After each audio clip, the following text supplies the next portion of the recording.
बिस्मिल्लाहिर्रहमानिर्रहीम। अस्सलाम वालेकुम। शहर के एक पुराने मगर खूबसूरत मोहल्ले में एक बुजुर्ग रहते थे जिन्हें सब बाबा जान कहते थे। वो दरवेश सिर्फ इंसान थे जिनकी बातों में हिकमत और दुआओं में तासीर थी। बाबा जान के छोटे से आंगन में एक पुराना चिराग रखा था जो हमेशा जलता रहता था। लोग कहते थे कि ये चिराग मोहब्बत और उम्मीद की अलामत है। मोहल्ले में एक नौजवान लड़की ज़ैनब अपने वालिदैन के साथ रहती थी। वो बहुत रहमदिल और नेक दिल थी, मगर किस्मत ने उसके लिए मुश्किलात का सामना लिखा था। उसके वालिद सख्त बीमार थे और माली हालात दिन ब दिन बिगड़ रहे थे। ज़ैनब दिन रात मेहनत करती मगर जिंदगी की तलख हकीकत उसे हिम्मत हारने पर मजबूर कर रही थी।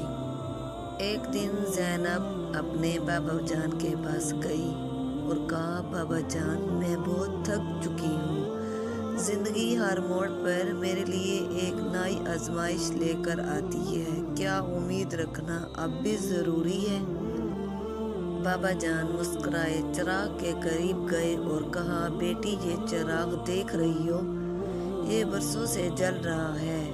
हवा आई, बारिश हुई, मुश्किलात आई, मगर मैंने इसे कभी बुझने नहीं दिया। जिंदगी भी ऐसे ही है, जब तक हम हिम्मत नहीं हारते हमारी रोशनी कभी बदम नहीं होती। ज़ैनब ने गहरी सांस ली और बाबा जान की बातों को दिल में उतार लिया। उस दिन के बाद उसने हार मानना छोड़ दिया। वो दिन रात मेहनत करती रही और जल्दी उसकी मेहनत रंग लाने लगी। उसके वालिद की तबीयत संभलने लगी और अल्लाह ने उसके रास्ते आसान कर दिए।